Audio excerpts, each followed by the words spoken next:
Do you do data science? Imagine you work with over 200 data scientists, many of whom have diverse backgrounds or have come from non-CS backgrounds. Some of them want to use Python, others are keen to work with R. Your job is to level the playing field across these experts through technical education and to build libraries and tooling that are useful to both Python and R-loving data scientists. It sounds like a fun challenge, doesn't it? That's what Ethan Swan and Bradley Boehmke are up to, and they're here to give us a look inside their world. This is Talk Python to Me, episode 236, recorded September 27th, 2019.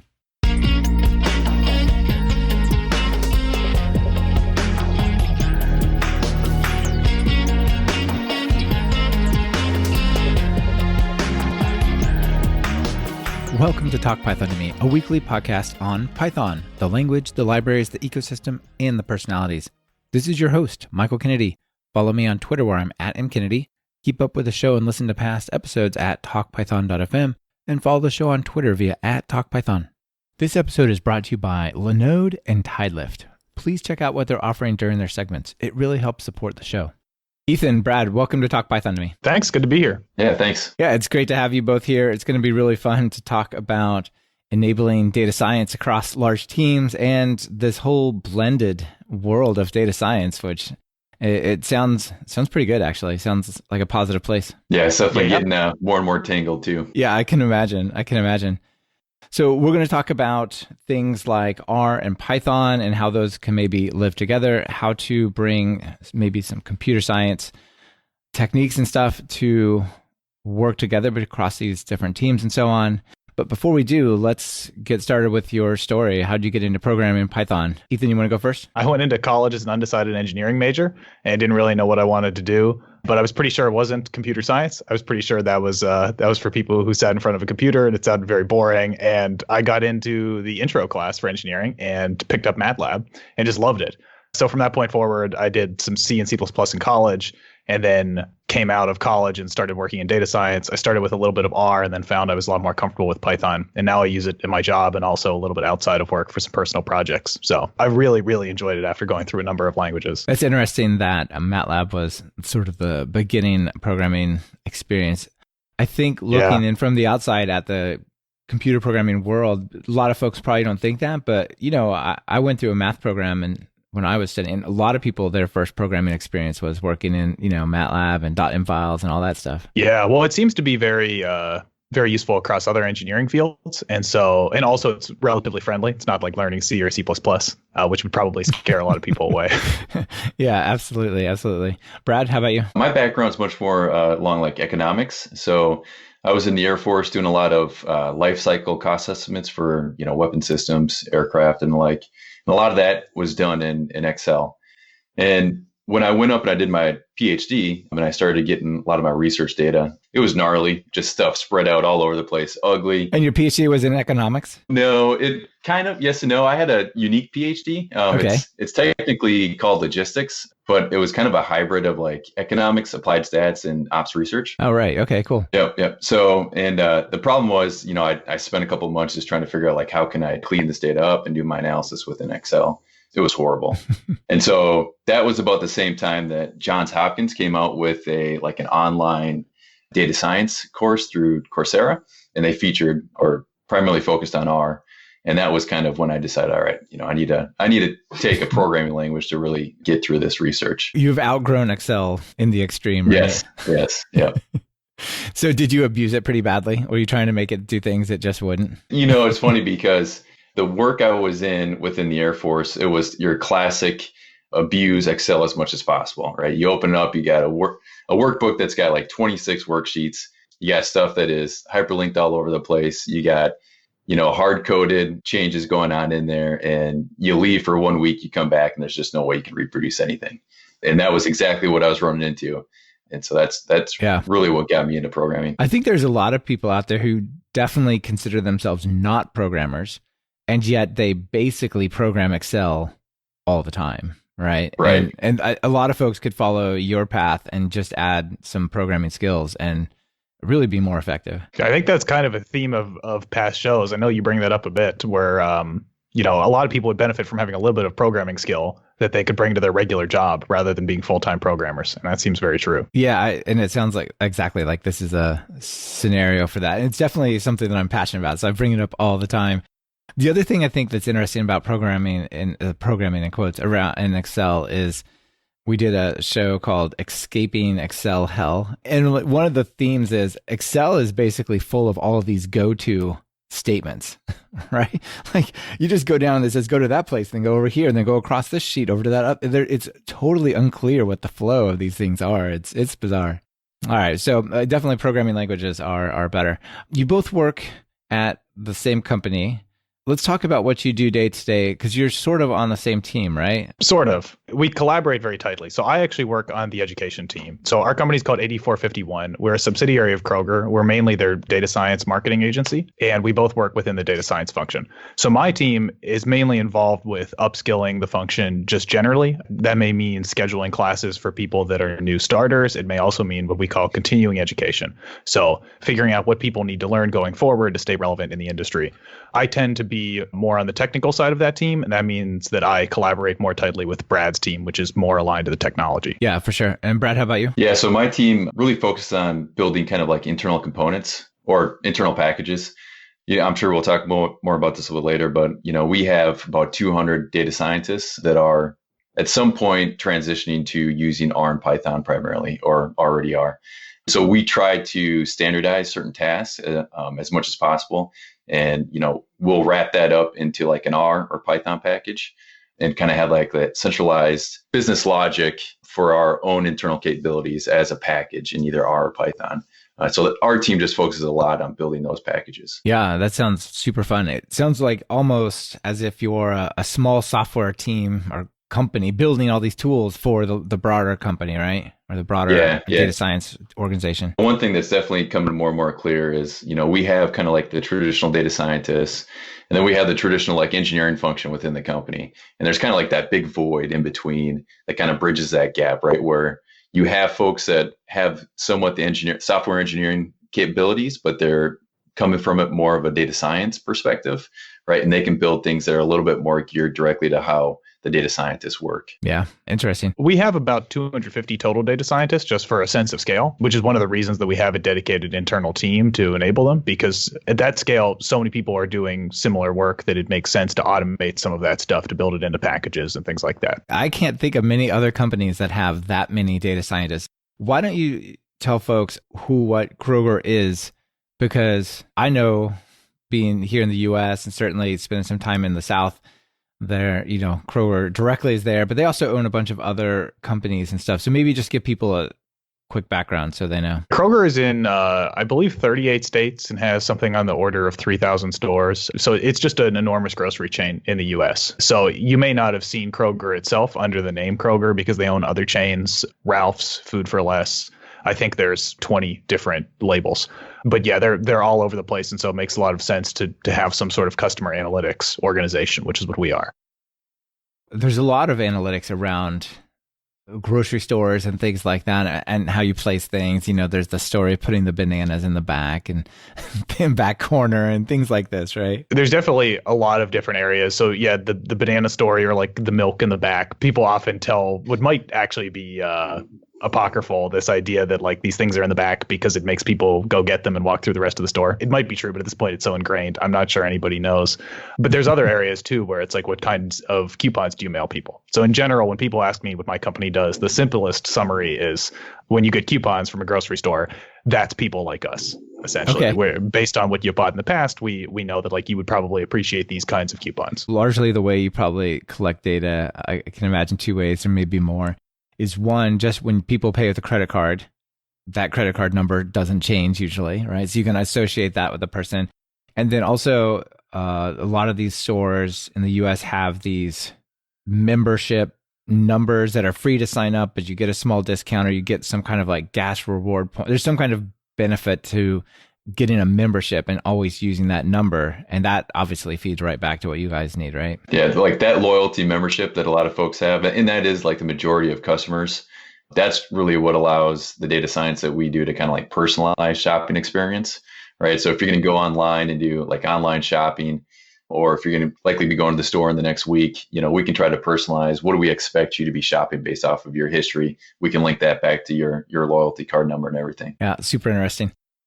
We could go on all sorts of the stories like the bananas and so on. I don't know the truth of them, so I won't go too much into them, but they sound fun.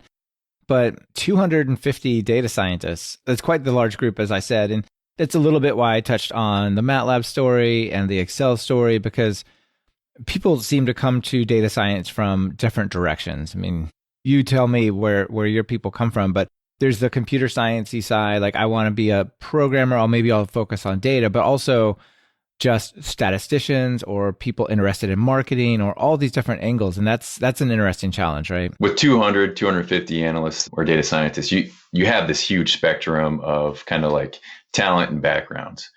And so we kind of categorize our data scientists into like three big buckets, right? So we have like the insights folks, and those are the folks that are really focusing on like looking at historical trends going on, doing a lot of visualization to try to tell a story about what's going on with a product over time, what's going on with their customers. Then we got kind of another bucket that is kind of our statistical modelers or machine learning specialists, right? And those are the people that, you would typically think of that are more educated on the stats or the algorithms that we're applying within the company.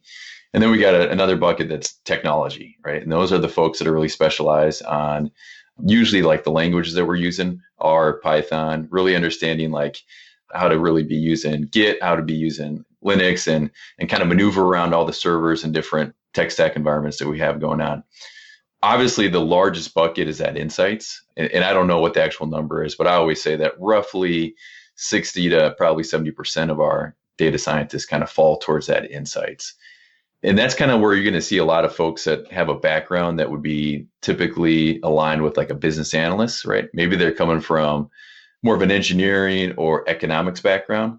And the folks in that middle bucket, that machine learning, that's going to be more of your folks coming with like a stats, maybe a stats master's or PhD, or more, they could even be economics, but they kind of had a stronger focus on econometrics than kind of traditional economics. And then you got that small bucket, which you get a lot of people that I think are more like Ethan. Ethan's kind of what I would consider like a classic person going in that bucket, where they kind of have that computer science background coming from school. And that kind of creates that strong link between traditional software engineering and our data science folks. That's a good taxonomy. Specific to our folks, I would say we have a lot of folks that have kind of like an economics background. That's definitely a big kind of traditional degree that we recruit a lot of people from. We have a lot of people from computer science programs, and then kind of the traditional stats, right? So, and Ethan, you can throw in some others, but from my experience, those kind of seem to be like the three like major themes of the backgrounds that we see. That's definitely very common. I think historically we leaned more from economics and statistics, and recently there's been a lot of changes. Data science as a product is like a newer thing.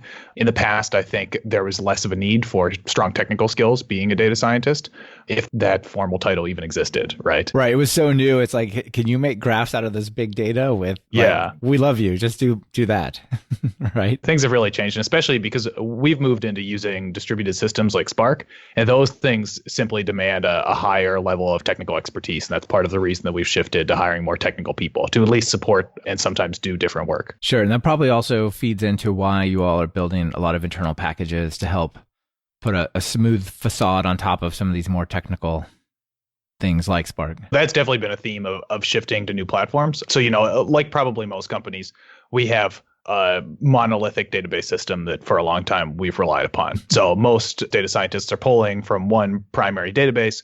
But over the last couple of years, as we started to get things like clickstream data and just the needs of our modeling changed, we started to push towards Spark. And Spark tends to be a really, a difficult adjustment for people coming from traditional databases, in my experience. And so a lot of the work that Brad and I have done is work on simplifying that transition. Try to hide some of the complexity that most people don't need to deal with. You probably don't need to configure everything in your Spark environment because you're not used to doing that in something like Oracle. Yeah, absolutely. How much data skill do folks need to have as a data scientist? When I think data science, I think pandas, I think CSV, I think, those kinds of things, matplotlib, numpy, scikit-learn, these kinds of things, but not just the SQL query language and things like Spark and stuff, although I know that that's also a pretty big part of it. So maybe could you just tell us, for people out there listening, thinking, hey, I'd like to be a data scientist, what skills should I go acquire? And where does that fit into that? In my view, it's really a matter of the size of your data. Big data is such a generic term that I think it may have lost meaning in a lot of cases. So some person's big data is actually like, oh, that's nothing. That's our test data, right? It's like, how big is your laptop's memory? That's really the question. And for us, so we literally have every transaction that's happened at Kroger over the last at least 10 or 15 years. And so the size of that data is just enormous. To do even trivial things like filters, you still need a very powerful system. And so for us and for large companies with transactional records or clickstream records, you generally need very powerful distributed systems or a central database. But, historically, people think of pandas as being the primary data science package. And that is true once you reduce your data to a manageable size. And perhaps some companies have small enough data that they could do that on a single server. But for us, that's generally not true. Do you guys use things like Dask or stuff for distributed processing? We don't really use Dask. There's been some interest in it. I think, so I'm not super familiar with Dask, but I think that it occupies a similar niche to Spark. We are pretty far down the Spark road.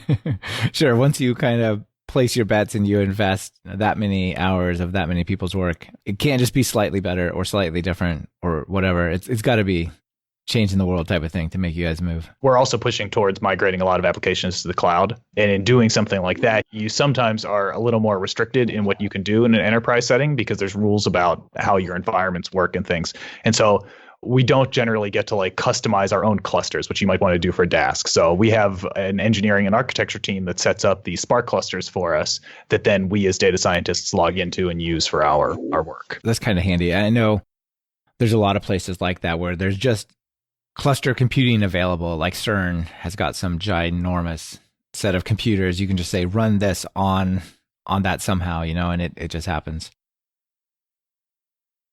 This portion of Talk Python to Me is brought to you by Linode. Are you looking for hosting that's fast, simple, and incredibly affordable? Well, look past that bookstore and check out Linode at talkpython.fm/Linode. That's Linode. Plans start at just $5 a month for a dedicated server with a gig of RAM.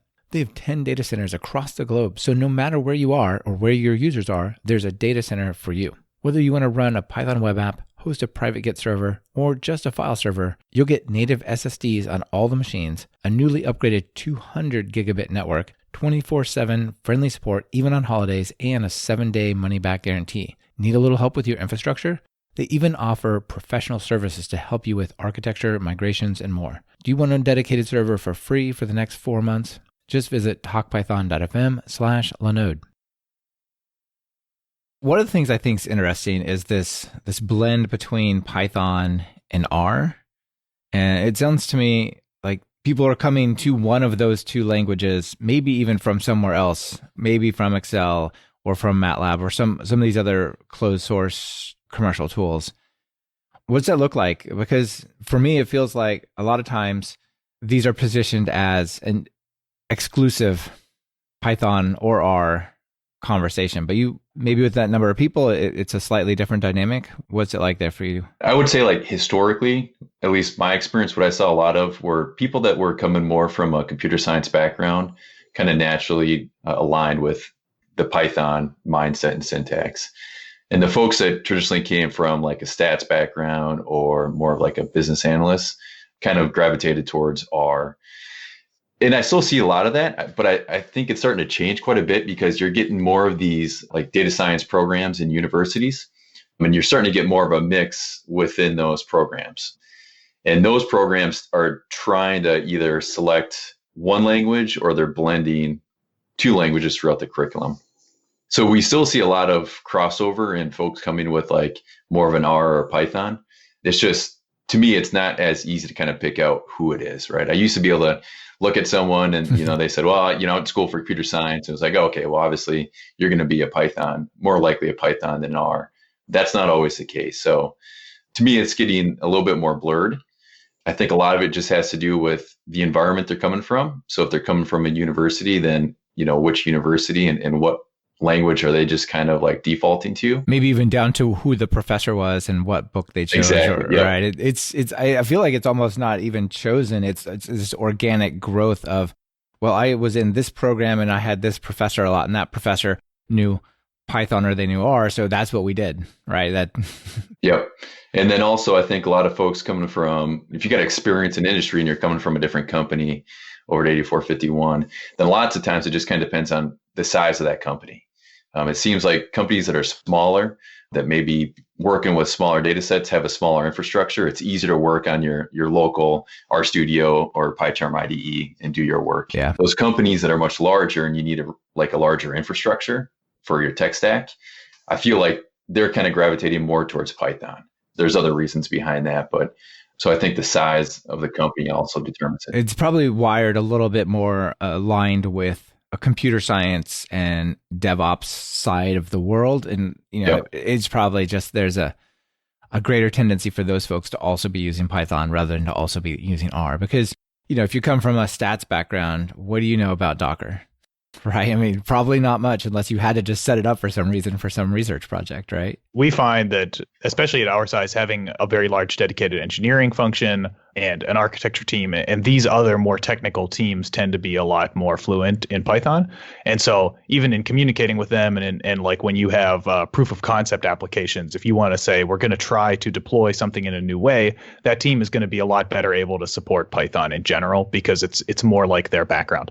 So I've definitely seen, since I've started, R was a bit more popular. I think it's shifted to be about 50-50, but Python and R have sort of found their niche. I think R is still the superior tool for visualization, which is sad because I like Python a lot and I wish it were better. And I think there's hope. But R still is really, really good at that and really good at some other things, readable code with the pipe operator and things like that. Mm-hmm. And it seems like R is doing really well in more of our ad hoc analysis work. And then in our product style, like sciences that we deploy, that tends to be Python. Interesting. So the research may happen more in R, but the productization and the deployment might find its way over to Python. Yeah, I think the more interactive type of work that you're doing, lots of times it's probably a little bit more majority on the R side.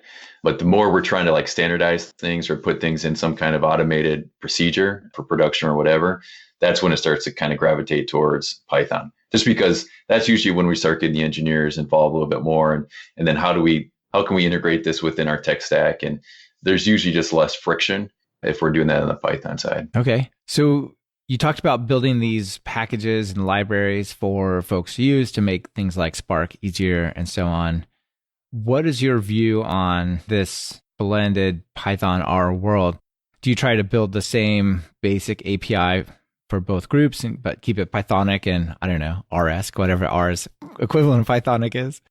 How do you think about that? Are they different functions because Python is more on the product side? This is a great question. It's been something that Ethan and I and a few other folks have really been trying to get our arms around. We don't know what the best approach is. We've tried a few different things. For example, we just have a standard process of ingesting data, right? So we got to do some kind of a data query. There's lots of times just common business rules that we need to apply. We call them golden rules. Certain stores, certain products we're going to filter out, certain kind of loyalty membership, whatever, we're going to discard those. And that's all business logic. And typically, historically, we've had very large SQL scripts that people were applying the same thing over and over, maybe slight twists.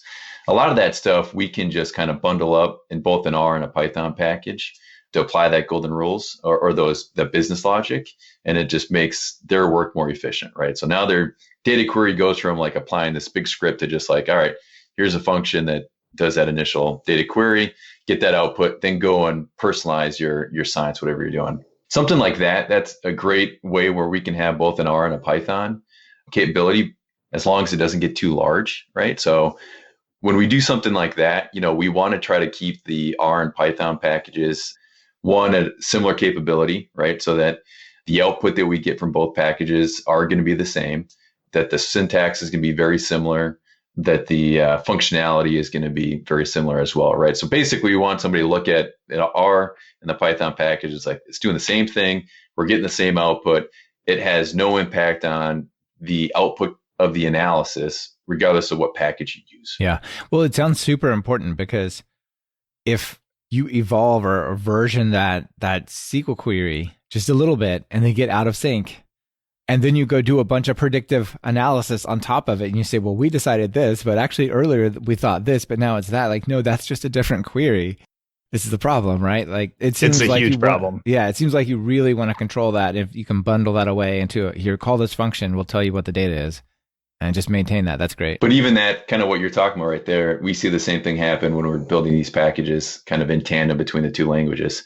Because it may be easy to kind of like create that initial package that does a few things, and they're both operating very similar. But the second you start getting, 8 other folks from across the company that's like, oh, this is great, I want to go in and do a pull request and make a slight modification, then it's like, all right, well, I saw the Python just had like 8 updates. What are we going to do on the R side? Are we going to do these exact same implementations or not? Or maybe it's a unique thing that's kind of language specific, and it's like, well, how do we kind of do that same thing within R? And that's where it kind of explodes to be like, okay, there's no way we could actually build every single package we want to build in both R and Python and keep them at the same level. Sure. That's where it gets difficult to kind of figure out like what direction we're going to go. Yeah. And what's your philosophy? Are you let people make these changes and get the best library they can? Or is it like, no, they need to be more similar? This is a problem. We're kind of figuring that out. That's been one really interesting experience because in this regard, I mean, both in terms of the size of the data science function and how heterogeneous it is, I do think we're maybe, if not totally unusual, we're maybe a little ahead in running into these problems than what I read on the internet. Like I haven't read a lot of other people grappling with this problem. So, if you're listening and you've done this and you figured out a good strategy, let us know. But I think we're still figuring out exactly what it is. And so one thing Brad and I have discussed a lot is, what are our options for building one underlying set of functionality that then you can interface with from both languages? And that's pretty tricky because, there's like an R package called Reticulate that you can run Python code in. And then there's a Python package called RPy2 that you can run R code in. But these things tend to get a little unmanageable because they don't deal with environments the same way that a native Python or R install does. And so these things are just challenges. We're experimenting right now with a way of tying together R and Python in the same session of a notebook by having them share what's called a Spark session, which is your connection to a Spark cluster. And so in theory, under the hood, you could do all the work in one of the languages and return to the user a Spark object, which is translatable to both. And so this is one of the things we're experimenting with, but we're trying a few different things. But we've definitely found that separately maintaining 2 identical APIs is extremely challenging. And I don't think we can do that for multiple packages going forward. Right. Yeah. You have to have a pretty ironclad decider of the API, and then we'll just manifest that in the 2 languages. And that's also pretty constrained, right? Well, it really stifles contributions, right? Yeah. Because like Brad said, people want to issue a pull request, and we don't want anybody who contributes to have to know both languages thoroughly enough to build it in both. I mean, already we would ask them for like documentation and things, and it's like you're just broadening the size of the ask and limiting your potential contributors at that Where's point. your unit test? And where are your unit tests for R, right? Like, oh my goodness. Yeah. Interesting. Well, my first thought when you were talking about this as a web developer background was, well, maybe you could build some kind of API endpoint that they call, and it doesn't matter what that's written in. Heck, that could be Java or something. Who knows? Yeah. But long as they get their JSON back in a uniform manner across the different languages, that might work. It sounds like the Spark object is a little bit like the data side of that. That's the issue ultimately, that for a lot of the stuff we're doing, we need to actually transform data in some way. And so sending a huge, sending many gigabytes of data across a web API is not going to be very efficient. Even if you turn on gzip, it's still slow. Yeah. So that solution is something we've considered also, that idea of like, maybe we can subscribe to some kind of REST endpoint and just use that. And that works for certain problems. But for a lot of our problems, it's ultimately about changing the data in some way. So it doesn't work quite as well. I see. So the ability to directly let the database or Spark cluster do its processing and then give you the answer is really where it has to be, huh? Exactly. Yeah. Okay. Interesting. What other lessons do you all have from building the packages for 2 groups? People out there thinking, maybe it doesn't even have to be Python or R. It could be Python and Java, like I said. But there's a lot of these mixed environments out there, although, like I said, I think this is a particularly interesting data science blend of at the scale you all are working at. One thing I've noticed is that being closely tied into a wide number of people in different parts of your data science function is really important, because the way people use things is so different. So we talked briefly about how people come from very different backgrounds within our data science function. And that means that their understanding of how to use functionality is quite different. And one thing I have to resist all the time is building a piece of functionality that to me looks really elegant because I realize the ways that it could be used or it supports some kind of customization. For example, and I was talking about with someone else who works on packages, the idea that maybe the user could pass in a custom function that would then override part of a pipeline or something. And I always have to remember that like most people aren't going to do that. The vast majority of our data scientists aren't attracted to these elegant solutions. They just want the purely functional ones. Like, what is this Lambda word? Why are you making it so complicated? Can't I just call it? Lambdas are a very good example. Yeah. And so it's good to remember, like, we're building this as a functional thing for people who don't want to learn every aspect of computer science. They want to get their data science work done. Okay. Yeah. Good advice. Brad? So I think another thing that we've kind of been running into is, and I think this is more and more common with other companies, is we have many different tech stacks. Basically, we are working on-prem servers. We have on-prem Hadoop. We are working in 2 different cloud environments right now. So basically, we have like 4 different environments that our data scientists could be using these packages in.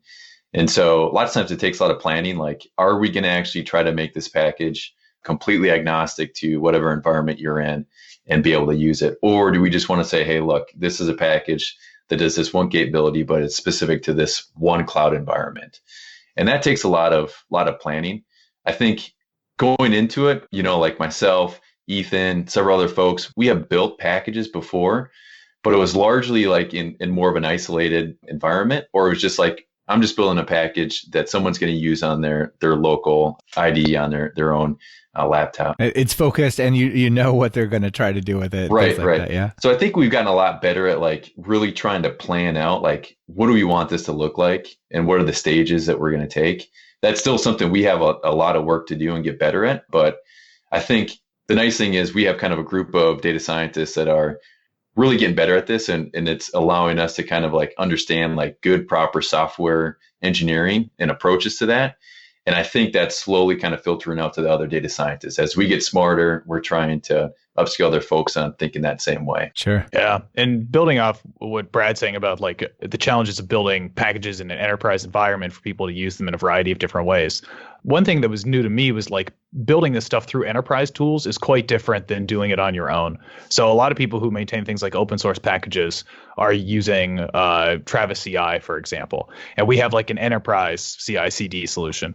And these things tend to require authentication, and they need to be integrated with other enterprise systems. And so these things are all, at least for me, things that I never encountered in like personal projects or things in school. But it is the challenges of working in a large company. There's a lot of things that are locked down, that require sign-on in some way. You have to pass credentials, and these are like a whole new realm of problems to solve. Yeah, there's definitely more molasses in the gears or whatever in the enterprise world. You can't just quickly throw things together, right? You might have to do like, my unit test requires single sign-on. Why is that? This is really crazy. Yeah, and mocking gets quite challenging. So that's one issue we have where mocking our tests, I mean, it could either be a giant project or we could do it in a mostly correct way. We could take a subset of the data and say this is like a good enough sample of it, but this isn't really representative of what we want this package to do, especially because these are all really integration tests. They're all like making sure that you actually can connect to the system. So if you mock a system, essentially you're taking out one of the things you want to test. You want to make sure you actually can connect to the real system, because that's the challenge of building this functionality. It's such a challenge because sometimes the thing that you're mocking out is simple,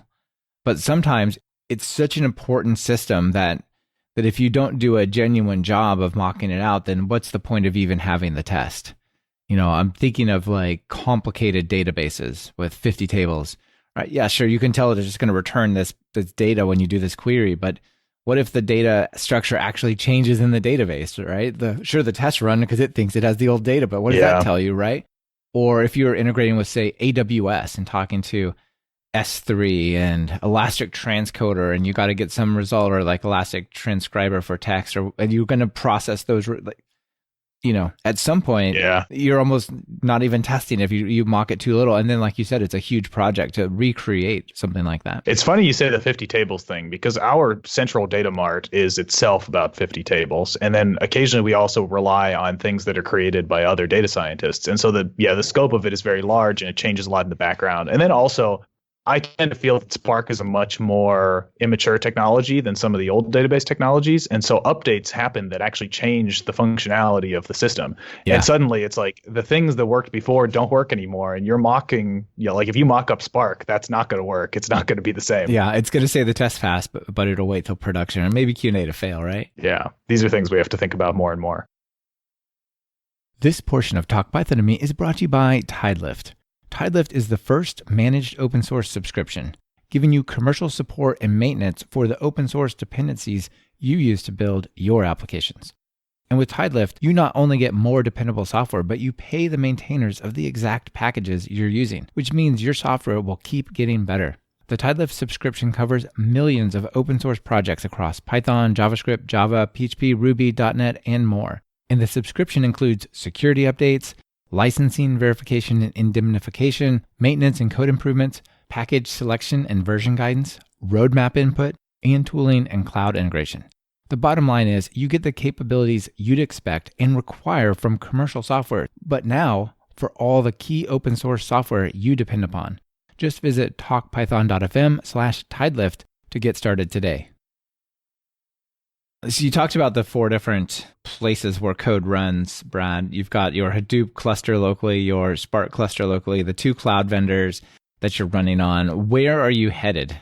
Which one of those is legacy and which one is where you're headed? Or are they all active? We're definitely headed towards a cloud environment. Okay. The problem that we have, one, we do have data that is quite sensitive still. And, we got to make sure that we have all the security aligned within the cloud environment before we can transition that. And then we just have a lot of historical code still running. And so you figure we got, 250 analysts and we have just that many projects going on. Like, how do we transition a lot of that code into the cloud? So I think it's going to be many years of working in this kind of multi-environment kind of strategy. I think ultimately the goal would be to be to a single cloud environment. But then also from I understand for like a business strategy, that locks you into a kind of a certain pricing structure. We may try to have multi-cloud environment. That's pretty common across companies. I think long-term, we will try to be mostly in the cloud. Whether or not we'll be with one vendor or not, that's to be decided. Yeah. The one thing that I think what has changed with our recruiting is definitely looking for folks that aren't scared away from being able to work in a cloud environment. Yeah. A lot of students are coming from university that do not have any experience with like a Spark environment. And that's fine. It's not like we're expecting you to do that, but you need to be open and willing and be prepared to work in that environment. So that's definitely a big change. It's also amazing we got this far without talking about SaaS, because we, like many analytical companies that have been around for more than 5 or 10 years, have still dependencies on SaaS. It's just very difficult to migrate off of enterprise tools. And so, we've been in the process of migrating from SaaS for quite some time.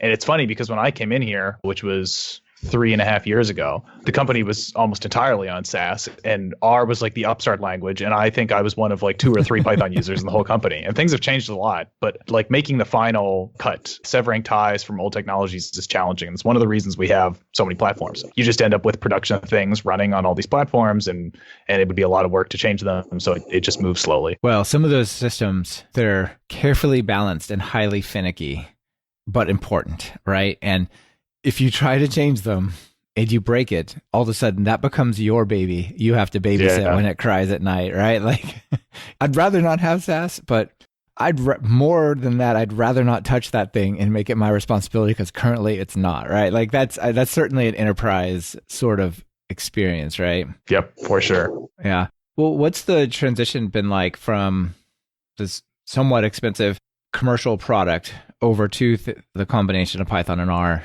Was that easy? Was it hard? Did people welcome it? Did they resist it? You both do some on the education side within the company, so you probably have a lot of visibility into how that first impression went. So I used to lead our introduction to Python trainings. So we have, like I said, some continuing education classes in the company. And I will say, I was just so surprised by the reaction people had to a new technology training the first time I gave it. Because coming out of a computer science program where you sort of get thrown into languages, like I had a class in Java my senior year, and I'd never used Java, and the professor just sort of expected we'd pick it up. I never really thought about this idea that you would be resistant to learning new technologies. But when one software tool has dominated your industry for 20 years, as SaaS had, it's just really unfamiliar. So I gave this course, and a lot of people were asking questions that to me, it was like, well, obviously you would Google that, like obviously you would look in the docs, obviously you do this. And it's not obvious because these people come from a closed source tool that is carefully maintained and is highly backwards compatible, but at the same time, it's not nearly as dynamic an ecosystem as something like Python or R.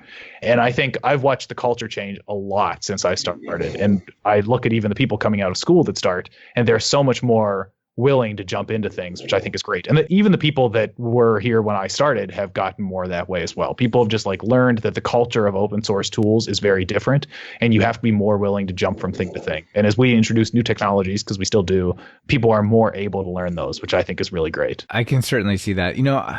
I'm somewhat sympathetic to those folks. If you have spent a long time and you are very good at the tasks that you have to get done in one language or one technology, and you got to switch over, it's all of a sudden I feel brand new again. I remember not being able to load a file.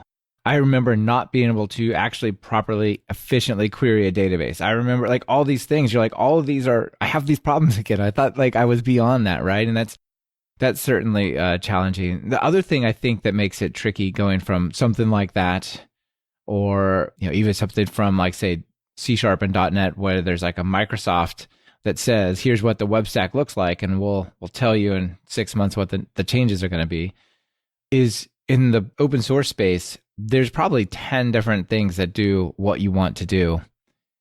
And how do you know which one of those to pick? And then once you bet on one and you work on it for a while, all of a sudden, either maybe it gets it loses cachet, or something else comes along and replaces. There's just, instead of being one or two ways to do a thing, now there's 20. And it's I'm kind of new here, so how do I even decide which of those 20? Because it's hard. Yeah, that is absolutely a concern that people had. I all the time would get this question because I was known as the Python guy early on. What do I do if this package changes? Or how do I know this is still going to work? There's no company that's behind this tool.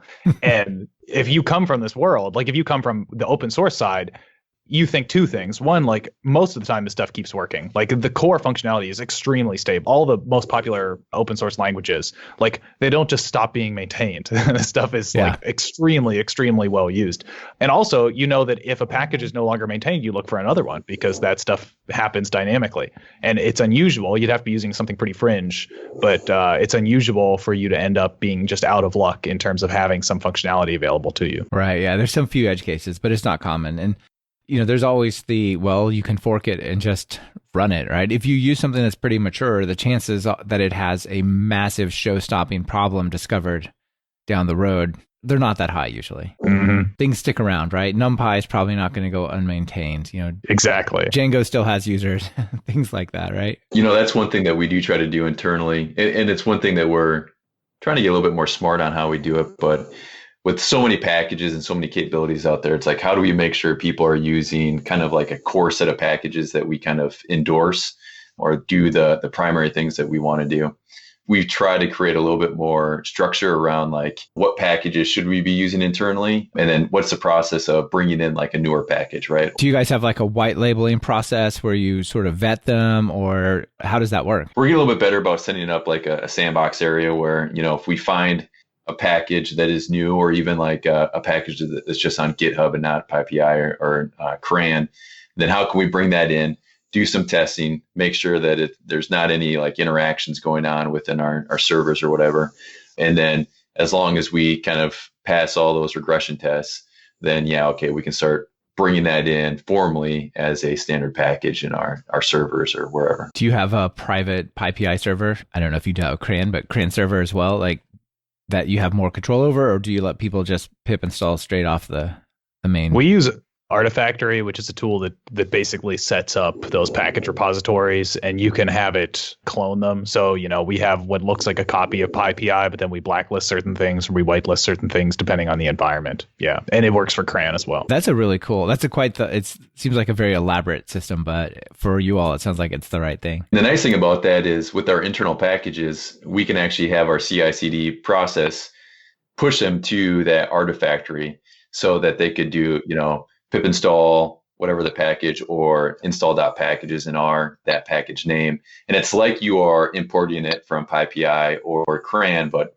really you're just pulling it from our internal Artifactory. Yeah, when you have a scale of 250 people, you almost want to say the way that you share code across teams is the same way that you share code across open source, right? It's you create these packages, you version them, you put them into Artifactory, maybe you even pin your version in your deployment, things like that, right? Is that what you do? Sort of like getting that standard getting the knowledge of these standards across the business is like one of our chief challenges, because just like open source, people don't necessarily hear about new packages that solve problems they've been encountering a bunch of times.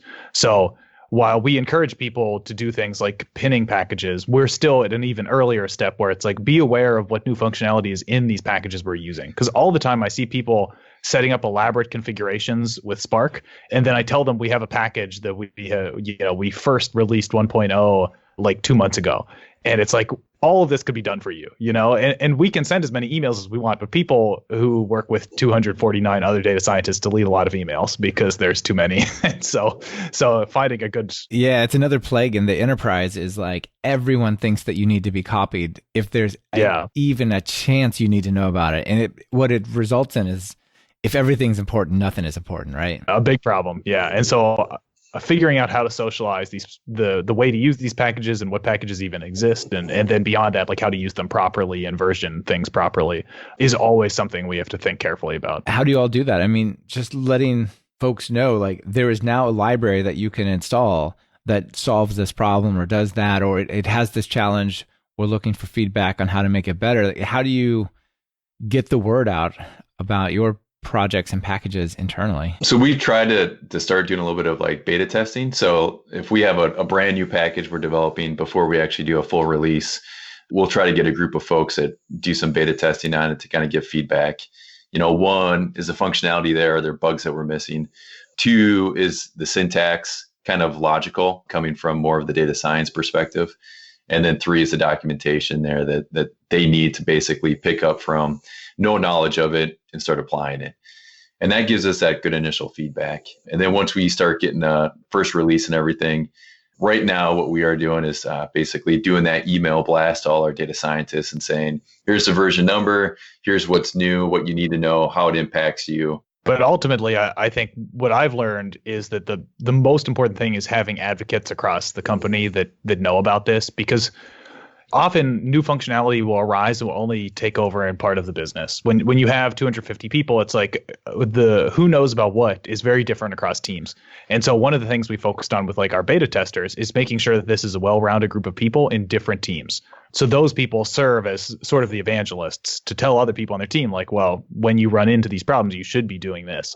And that's really the only way to get that information across, because we can't sit in everybody's meetings and we can't like go and look over people's shoulders as they code. So we need other people to do that for us. So our first adopters are really the people that help. That sounds like a pretty good way to set things up. I want to come back to building these two packages, and the same package for both languages. And I'm not sure if we exactly covered it. Do you try to have the same API for both, as close as possible? Or do you try to have something Pythonic for the Python one and something that's maybe effectively the same, but very much what our folks expect? Like, what is your philosophy in trying to build these packages for both groups? That's a great question. We try to balance the two. We want the syntax, the API to be very similar across both, but obviously we want folks that are coming from the R side or from the Python side to feel very natural in using it. And so that means that we can't always have the exact same comparable syntax across the two. In R, it's very common within like the tidyverse packages, if you've heard that, where there's no quoting. There's been ways that you can remove the quotations of argument inputs and everything. So that's kind of a natural thing that we do, where if you look at the Python side, you got the same arguments and the same valid inputs that you could supply, but you're going to have quotes versus non-quoted. And so that can be differences. And then there's, other kind of differences. And underneath the hood, like how do you do logging? Obviously, that's going to be a little bit different in both of the two languages. And one thing that's really hard to avoid is that fundamentally object orientation is extremely different in R and Python. And, R has things, I believe the term is method dispatch. So methods don't come after object names, they come before, and they look like standard functions. And so things are just, if we wanted to build an exactly identical API, we would actually have to jump through a lot of hoops. That wouldn't be very native to either of the languages. So like Brad said, it's a fine line to walk. We want it to be recognizable and similar, but we don't want to sacrifice the merits of the language for that. Sounds like a good balance. Let's round out our conversation with one more short topic. When you think about data science, a lot of times at least I think about things like Jupyter notebooks, Jupyter Lab, maybe RStudio, and this exploring data. When I think about product, like productizing, putting this behind some REST API or putting it in production, some of this stuff, I don't think notebooks and RStudio anymore. What does that transition look like? How do you guys take this research and turn it into products like services and APIs and whatnot that can run? So there's a few different approaches. Historically, so I used to work on our digital team that would build the recommender systems for the Kroger website. So much like Amazon's website, Kroger's website has like, because you bought this, you might also like this. Right. And so we need to find ways to serve recommendations. Historically, that was largely done in batch style processing. So at the beginning of a given week or something, we would say for each customer identifier, these are the products that they should get. And we would send over these flat files. But increasingly, we're moving to something that looks more like we will ship you an actual, usually it's a container, but some kind of item that takes input and gives output. So we can serve up dynamic recommendations. So people, I think a common workflow for things like that is people build their model and do their exploration and do their just like modeling initially in notebooks or in RStudio, but then they package this up as some kind of product that ends up being much more polished. So in some cases, if we ship a container, people need to actually Dockerize that and make sure that it can be used by someone external and then throw it over the wall to whoever actually manages the Kroger website, for example. Okay, interesting. Brad? Yeah, and lots of times, if you're doing like machine learning type of models, you're not going to, basically build a script that's got the machine learning code in it and use that to kind of score incoming observations. Most of the time, you're going to have some kind of Java output product from these. So Data Robot is a tool that we use internally that allows you to do kind of like automated machine learning tasks. H2O is another very popular one. And both of those have very similar like R and Python APIs to perform machine learning. But the thing is, once you get done with kind of like finding what that optimal model is, then you typically are kicking out, you're going to use like a CodeGen or like a Pojo, which just ends up being kind of like a Java object. Mm-hmm. And that's what we can use to kind of like score new observations. And so that gets away completely from using any kind of a notebook or scripting as far as like a Python or R scripting capability. Okay. Have either of you played around with or entertained the idea of something like Papermill? Familiar with Papermill? We do use Papermill internally for a couple things. Maybe tell people just like the quick elevator pitch of what that is so they know. A little bit of background. So notebooks, if you've used Jupyter notebooks before, they are designed for interactive work. They're designed for like run this line of code, see this output, etc. They're not really designed to be automated. They don't lend themselves to being run from the command line. And Papermill is a package that Netflix has produced that is open source that lets you automate notebook runs. So you get the benefits of notebooks where you get this output in line with your work and you can do the development of the notebook as you did before. But now you can batch these things. You can run them every night or whatever you want to do. Yeah, I was going to say one can call the other. You can almost treat them like little functions with inputs and outputs. Yeah, exactly. Yeah, so you used them a little bit? We use them internally for a couple things, mainly. So again, because we are on so many different platforms, it's like different things come to different platforms at different times, especially because these are managed platforms everyone has to work on. So I can't just go install Papermill because that's going to affect everyone. So we have Papermill set up on some of our on-prem environments, and I think we're still working on getting it set up in the cloud. But in general, a lot of the stuff that we would want to automate in the cloud is a little easier to end up scripting in the end. I think that's a heuristic, not always true, but often. Interesting. Yeah, and one thing that we're using or kind of moving towards is using Databricks. And there's a lot of functionality within Databricks that allows you to kind of parameterize and automate the runtime of those scripts. So it ends up being kind of a notebook that can operate a little bit like Papermill. That seems like the shortest or the most native way to bring where the work was originally done into like productized data science, but also I see definitely some engineering challenges around that, like testing, refactoring, et cetera. Yeah. I think historically what we've primarily gone to is basically having your .r or .py scripts and just automating those, which like with normal batching. Yeah, makes a lot of sense. All right. Well, I think we're just about out of time, so we'll have to leave it there. But this was a really fascinating look inside what you all are doing there, because it sounds like you're operating at a scale that most folks don't get to operate at, maybe just yet. Who knows? Yeah, it was good to talk. Absolutely. Now, before I let you two out of here, I've got to ask you the last two questions.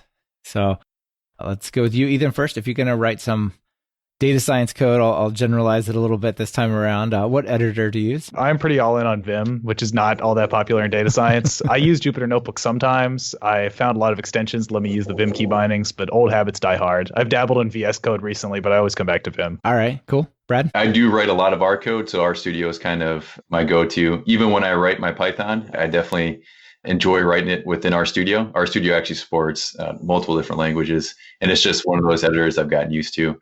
I do use notebooks sometimes when I'm teaching, whether it's a RStudio notebook or Jupyter notebook. But if I want to be truly Pythonic, I go to PyCharm. It's funny, editors are one of those things that once you get really comfortable with it, you can just be more effective in the one that you like, right? Exactly. Yeah.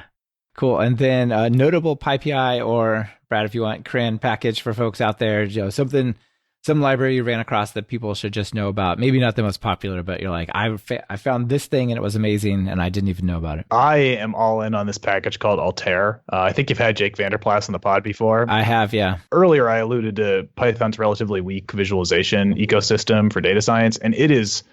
I teach some Python classes, both internally and at the University of Cincinnati, and teaching the visualization ecosystem is just terrible every time. It's so bad. And Matplotlib and Seaborn are so difficult to use and inconsistent. And Altair is like the hope that I have for the Python ecosystem. I think it's so, so nice. I just want to see more adoption, but it's great. Like if you work in data science, you should absolutely switch to Altair. And if you are used to the ggplot, really nice encoding style syntax, encoding channels, Altair is such a good answer in Python. Yeah, I've heard really good things about it. I haven't actually done that much with it myself, but yeah, it's definitely good. And Jake does nice work. Yeah. Brad? I've been spending a lot more time in both R and Python. So I'm getting more and more drawn towards packages that are available in both languages and that kind of have very similar syntax or API. So a few good ones. So we use Data Robot internally. So that's got a similar R and Python API. H2O is another machine learning package that I really like. And if you look at those, it's really tough to tell the difference between the R and the Python syntax. It must be nice when those exist for your ecosystem, right? Yeah. And even like TensorFlow and Keras, I've been doing a lot of stuff with deep learning lately. And the R Keras TensorFlow is, basically it's using reticulate to communicate towards the Python Keras. So the syntax between those two are very similar as well. Yeah. We talked about mocking stuff earlier. I want to just throw out Modo. If you guys used AWS, Modo will let you mock out almost every AWS service. Really? Okay. Yeah. If you want to mock out the API for EC2, you can do it. You want to mock out S3, you can do it. It's all in there. So Bodo is the regular API in Python. Modo is the mock Bodo, right? Gotcha. So is that built and maintained by AWS folks, or? I don't think so. It definitely doesn't look like it. But anyway, there's some interesting things you can do with like a local version of it and all sorts of funky stuff. It looks like someone put a lot of effort into it. Trying to solve that mocking problem. It's a lot of work, right? Yeah, it is. Yeah, cool, definitely. Cool.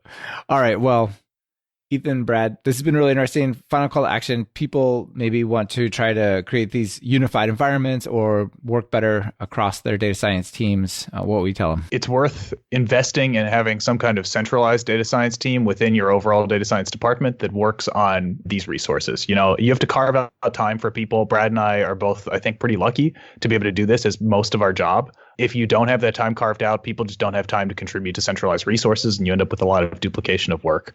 And it's also good for some of your data scientists to have a more technical background and be able to think about this stuff. And I think we've benefited very much from that. Yeah, it sounds like it. Brad? Yeah, and I would say for the data scientists, like, you know, historically, you've been able to kind of focus in one language, and I think that's becoming less and less common. So I think a lot of people need to be flexible and understanding both languages. You know, you may be dominant in one, but at least be able to have some read capability in the other one. And one thing I've definitely benefited a lot from is working closely with Ethan and some of the other folks in the company that are strong Python programmers. There's a lot of good exchange of knowledge. And once you start understanding like different types of languages, you kind of see the same patterns that exist. And that can really help you become a stronger developer. There's always good stuff on both sides. And if you can bring it over the fence, it's good, right? Yeah, definitely. Yeah. Well, thank you both for being on the show. It's been really interesting. Yeah, thanks, Michael. Yeah, thank you very much. This has been another episode of Talk Python to Me. Our guests on this episode were Ethan Swan and Bradley Boehmke, and it's been brought to you by Linode and Tidelift. Linode is your go-to hosting for whatever you're building with Python. Get 4 months free at talkpython.fm/Linode. That's Linode. If you run an open source project, Tidelift wants to help you get paid for keeping it going strong. Just visit talkpython.fm/Tidelift, search for your package, and get started today. Want to level up your Python? If you're just getting started, try my Python Jumpstart by Building 10 Apps course. Or if you're looking for something more advanced, check out our new async course that digs into all the different types of async programming you can do in Python. And of course, if you're interested in more than one of these, be sure to check out our Everything Bundle. It's like a subscription that never expires. Be sure to subscribe to the show. Open your favorite podcatcher and search for Python. We should be right at the top. You can also find the iTunes feed at /iTunes, the Google Play feed at /Play, and the direct RSS feed at /RSS on talkpython.fm. This is your host, Michael Kennedy. Thanks so much for listening. I really appreciate it. Now get out there and write some Python code.